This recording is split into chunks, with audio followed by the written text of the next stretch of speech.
Cette femme s'est fait ramener par son mari dans une forêt sauvage dans laquelle il lui a découpé les 2 mains à la hache. Il y en a une qu'ils ont réussi à retrouver et les docteurs lui ont recousu, mais à la place de l'autre, elle a une prothèse bionique. Ouais, je sens que ça va être sympa comme vidéo. Bonne détente. C'était une journée ordinaire d'hiver en 2017. Heureusement qu'il faisait suffisamment froid dans cette forêt parce que lorsqu'ils ont retrouvé la main tranchée, elle a été conservée par le froid dans cette forêt et ils ont pu la recoudre. Margarita Grachova était à un stade dans son couple où ça n'allait plus du tout avec son mari. Ils étaient quasi en instant de divorce et son mari l'a soupçonné de tromperie. Cette vidéo est très importante. Il est très important de transmettre ce genre de message. Mais attention, elle ne sera vraiment pas pour les plus sensibles. Il a commencé à paranoïer, à fouiller dans ses documents, à surveiller tous ses SMS et tous ses appels. Et puis un jour, il a craqué et il a décidé de la ramener dans une forêt de force. Alors que déjà, 1 mois auparavant, il l'avait déjà ramenée dans une forêt, menacée avec un couteau. Elle a porté plainte contre ça en Russie, mais cette plainte n'a jamais vu de suite. Il a acheté une hache 3 jours avant, donc il a vraiment prévu son coup, parce qu'ils ont retrouvé le ticket dans leur appartement. Il a acheté des bandages et des cordes pour attacher. Ils sont partis ensemble en voiture pour ramener leurs enfants à la maternelle, et ensuite, ils devaient la ramener au travail. Mais comme vous l'avez compris, il n'est pas allé au travail. Il allait direction la forêt. Alors qu'elle, à la base, elle voulait un divorce en bonne entente, c'est-à-dire rester amis. Elle voulait lui laisser venir voir les enfants quand il veut, vraiment toute liberté. Mais lui, ça lui suffisait pas. En arrivant dans la forêt, elle savait pas du tout à quoi s'attendre. Elle pensait que c'était une menace de plus, juste pour la faire flipper. Mais lui, clairement, il savait. Et clairement, il ne voulait pas la tuer. Non, la mort, c'est pas suffisant pour lui. C'était pas assez humiliant. Et ça allait pas lui causer suffisamment de tort. Non, ce qu'il voulait, lui, c'est la rendre handicapée. Lui enlever ses mains pour pas qu'elle puisse caresser ses enfants. Pour pas qu'il puisse travailler. Il voulait transformer sa vie en enfer. Pour qu'elle souffre pendant toute sa vie. Ça a duré à peu près 1h20. Il l'a traîné dans la forêt, il lui a attaché les pieds et les mains. Il lui a dit de poser ses mains sur une souche d'arbre. Il brandissait sa hache en mettant des coups dans le vide.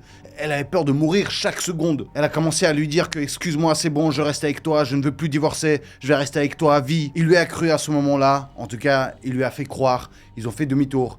Ils ont retourné direction la voiture, et en approchant la voiture, il s'est arrêté brusquement. Il a dit « Non, je te crois pas, tu vas aller voir la police. » Non, il faut toujours terminer tout ce qu'on commence. Et effectivement, il l'a terminé. Et il l'a traîné à nouveau dans la forêt. Et à ce moment-là, il était dans un état de jouissance. Car quand il l'a amené à l'hôpital, il était en train de dire « Ah, je sens de l'adrénaline, je sens de l'adrénaline ». Oui, il l'a ramené lui-même à l'hôpital. Parce qu'il savait que laisser une victime comme ça à l'abandon, c'est une peine encore beaucoup plus grosse. Ouais, ce mec a réussi à calculer sa peine. Et il s'est dit que la justice russe, de toute façon, ça allait pas trop inculper une violence conjugale, qu'il allait à peine faire quelques années de prison et que ça allait passer. Donc il l'a ramené à l'hôpital, il a toujours vérifié son pouls pour vérifier qu'elle est toujours bien en vie. Et une fois qu'il l'a déposée à l'hôpital, il est tout de suite allé voir la police pour se livrer lui-même, car se livrer, ça allège la peine de 1/3. Juridiquement, il a étudié la situation. Il s'est dit, j'ai 2 enfants mineurs, je me rends moi-même à la justice, il y a des chances de s'en sortir. Et non, il l'a pas fait parce qu'il s'est rendu compte qu'il a fait des monstruosités. Et je vous jure qu'il a fait vraiment de la monstruosité. Je peux pas vous montrer les images ici sur YouTube, je vais les mettre sur mon Telegram, mais je vous jure que c'est hardcore. Il a mis des dizaines de coups sur chaque poignet. La main qu'ils ont retrouvée, ils lui ont recousu, je vous jure, c'est de la viande hachée. Je sais pas comment ils ont réussi à bien la conserver. Après, on voit qu'elle a été très abîmée, ça va rester à vie. Et bien sûr, après la première main coupée, elle a essayé de s'enfuir et lui, il l'a rattrapée, il l'a foutue par terre, il s'est mis sur elle et il a commencé à lui donner des coups de hache sur les jambes. Et là, je les vois, les traces qu'il y a sur les jambes, c'est dégoûtant. Et après, il lui a dit, vas-y, lève-toi, on va à la voiture. Bien sûr, elle n'arrivait pas à marcher, elle avait des blessures très graves. Du coup, il l'a traînée lui-même jusqu'à la voiture, il l'a jetée dedans. Et en fait, il n'arrivait pas à la faire rentrer, elle avait des jambes qui dépassaient. Et elle avait tellement peur que le mec, en fait, vu qu'il n'arrive pas à fermer la porte, qu'il avait découpé ses jambes pour fermer la porte. Une fois qu'il était dans la voiture, il a envoyé des SMS à toute sa famille et tous ses amis en disant « Je suis désolé, je ne pouvais pas faire autrement, elle m'a trompé, elle m'a rendu fou, tout ça c'est de sa faute. » Et jusqu'à aujourd'hui, la famille du mec est de son côté. Ils disent tous à cette femme que c'est elle qui lui a rendu complètement fou, qui n'était pas violent à la base. Et donc ensuite, il l'a ramené à l'hôpital, il l'a jeté à l'intérieur sur le sol et il s'est barré à la police. Et elle, même à l'hôpital, elle était toujours consciente. Elle l'a dit d'appeler absolument sa maman et d'aller chercher ses enfants parce qu'elle avait peur qu'il aille chercher les enfants et les tuer. Et vu qu'à la police, il a avoué ses crimes, ils sont partis sur les lieux et c'est là-bas où ils ont retrouvé sa main et donc ils l'ont vite ramené jusqu'à l'hôpital pour la recoudre. Et la seconde main, malheureusement, elle était en 1000 morceaux. Et durant son jugement, on lui a demandé pourquoi est-ce qu'il a choisi de découper les mains et il a juste dit « Je sais pas, Parce que c'est pas les pieds. Alors qu'ils ont vécu pendant 5 ans ensemble, mari et femme, ils ont eu 2 enfants. Il n'a jamais été violent durant ces 5 années. Lorsque vers la fin, il commençait à sentir que leur couple battait de l'aile, il a commencé à péter des câbles et à devenir de plus en plus violent. Et lui, jusqu'à aujourd'hui, il reste fier de ce qu'il a fait. Au final, il a pris pour 14 ans de prison. Et ça, justement, grâce à la médiatisation de cette affaire. Grâce à un très bon avocat de Margarita. Parce qu'à la base, c'était au maximum 3 à 5 ans. Lui, dans sa tête, il espérait 3 ans maximum. Et là, actuellement, il est en prison. Et apparemment, il est plein de colère contre elle. Et il lui a dit qu'il fera tout son possible pour sortir le plus vite.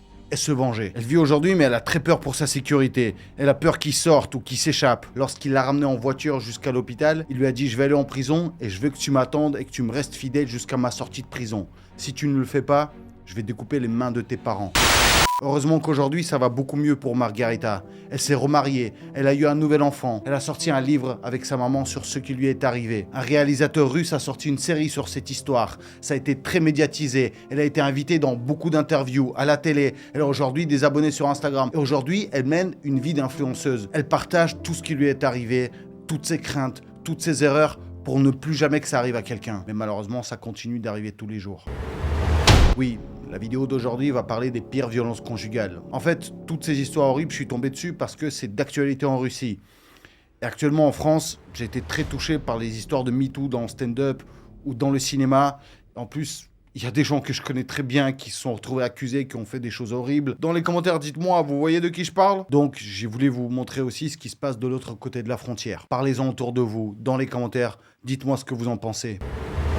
Le ministre de l'économie du Kazakhstan a tué sa femme en la ruant de coups. On est reparti pour une belle histoire. Et ça s'est passé très récemment. Il a été jugé fin avril. Et c'est justement parce que c'est un ministre, enfin un ex-ministre, que ça a autant fait parler. Et surtout parce qu'il y a des preuves horribles.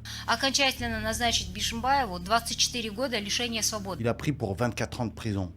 Mais c'est pas suffisant. J'ai envie plutôt que le mec d'avant, là, qu'il découpe les mains de ce ministre kazakh, là. Kwandik Bishimbaev, c'est pas une personne comme les autres. Non. Lui, il a des connexions. Il traîne dans les cercles du président. Et lorsque tu traînes dans ces cercles-là, normalement, on te pardonne tout. Et surtout dans les cas de violence conjugale. Je vous jure. Pour eux, c'est comme voler un bonbon à la boulangerie. Mais heureusement que cette affaire a fait beaucoup parler d'elle sur les réseaux sociaux et il n'a pas pu s'en sortir impuni. Ce qui a été vraiment fatal pour lui, ce qu'ils ont réussi à faire durant le jugement, c'est qu'ils ont réussi à avoir accès à son téléphone. Et dessus, il a filmé lorsqu'il ruait sa femme de coups. Quand tu vois la réaction de la juge et de l'auditoire qui sont en train de regarder ces vidéos pleines de violence, je vous jure, rien qu'avec l'audio, je m'imagine les pires des trucs. Je vous jure que je suis pas très bien quand je parle de ce genre de sujet. Saltanat, c'est le nom de sa femme. Elle se trouvait nue, juste avec son manteau au-dessus, et ruée de coups par son mari. Et comme pour l'autre histoire, lui aussi, il l'a soupçonné de tromperie. Et sur une vidéo, on le voit en train de dire genre, vas-y, dis-moi oui, je sais que tu me trompes. On l'a rué en 2 coups, et en fait, pour le calmer, elle lui dit, oui, d'accord, tu as raison, je te trompe. Et c'est là où il a pété encore plus un câble. C'est le premier jugement au Kazakhstan qui a été transmis en live, pour que tout le monde puisse l'observer. Alors, comment tout a commencé? En fait, ils sont partis à un concert de Dima Bilan, genre un chanteur russe qui était au Kazakhstan. Et durant le concert, en fait, elle est venue faire la bise à un pote à elle, elle lui a fait un câlin. Et lui, quand il l'a vu, il a commencé à s'énerver. Il lui a dit, c'est qui ce mec? D'où tu le connais? D'où tu lui fais des câlins? Qu'est-ce qui se passe? Tu me trompes? C'est ça, tu te trompes avec lui? Donc ils ont commencé à s'engueuler dans la salle de concert. Et lui, il voulait pas que ça se passe devant autant de gens qui le regardent. Donc il lui a dit, vas-y, viens, on sort. On va dans un restaurant qui est juste à côté. Voici une vidéo où on les voit entrer dans le restaurant. Ils ont pris une chambre VIP dans le restaurant, ont commandé beaucoup d'alcool et se sont enfermés dedans. Et ça, c'est un des éléments qu'il va utiliser le plus pour se défendre durant son jugement. C'est qu'il dit que Saltanat a été alcoolisée. C'est elle qui a commencé à péter des câbles parce qu'elle a beaucoup trop bu. Elle est tombée toute seule. Mais les médecins, en faisant les tests et les prises de sang, ont détecté une quantité d'alcool assez faible, qui ne pouvait pas affecter son cerveau, son mental et sa façon de se conduire à ce point-là, comme il le dit. Là, sur les vidéos de surveillance, on les voit en train de s'engueuler devant l'entrée du restaurant. On remarque qu'il lui gueule dessus en faisant des gros gestes de main. Ensuite, il s'approche d'elle et il l'attrape par le visage. Donc j'espère que vous comprenez que déjà dès cette vidéo, il y a quelque chose qui clenche. Il est déjà plus de minuit. Le restaurant est fermé officiellement. Ah oui, parce que c'est un restaurant d'un ami très proche de Bishimbaev. Un ami qui va même le couvrir.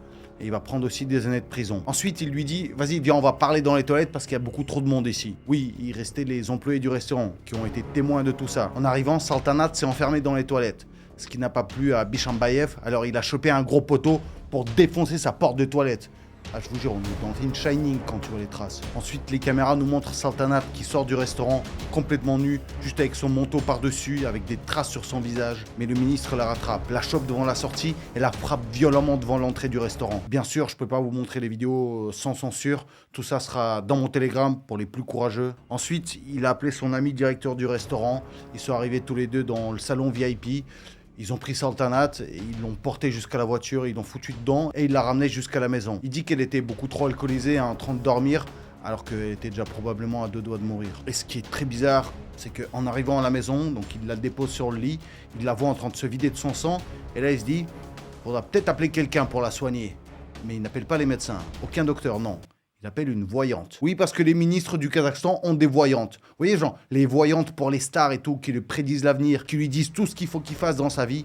Ben, il appelle une voyante comme ça, il décrit la situation, elle sait pas ce qu'elle fait, elle touche une boule et elle lui dit « Tout va bien, t'inquiète pas, elle est juste un peu fatiguée, laisse-la dormir, elle va se réveiller, elle va mieux aller. » Ah, ça marche bien la voyance, hein. Lui, en se réveillant, il est revenu au restaurant et il a demandé aux employés d'effacer les vidéos de surveillance. Selon lui, c'était pour pas que ça circule sur les réseaux sociaux pour lui faire une mauvaise pub. Ouais, donc le mec qui pense juste à sa réputation, quoi. Et bien sûr, son pote, directeur du restaurant, a supprimé ses vidéos. Et franchement, heureusement que lui aussi, il a été condamné pour complicité, il a pris 4 ans de prison. Ça a été très compliqué de mettre un ministre en prison, surtout dans un pays comme le Kazakhstan. Mais ils ont réussi. Parce que faut savoir que lui, à la base, il a déjà été accusé pour corruption, pour détournement d'argent, mais il a réussi à s'en sortir juste parce qu'il a des bonnes connaissances. Son avocat était très courageux. Je vous appelle tous à ne jamais avoir peur de ce genre de personnes. Ce sont des monstres et il faut les punir.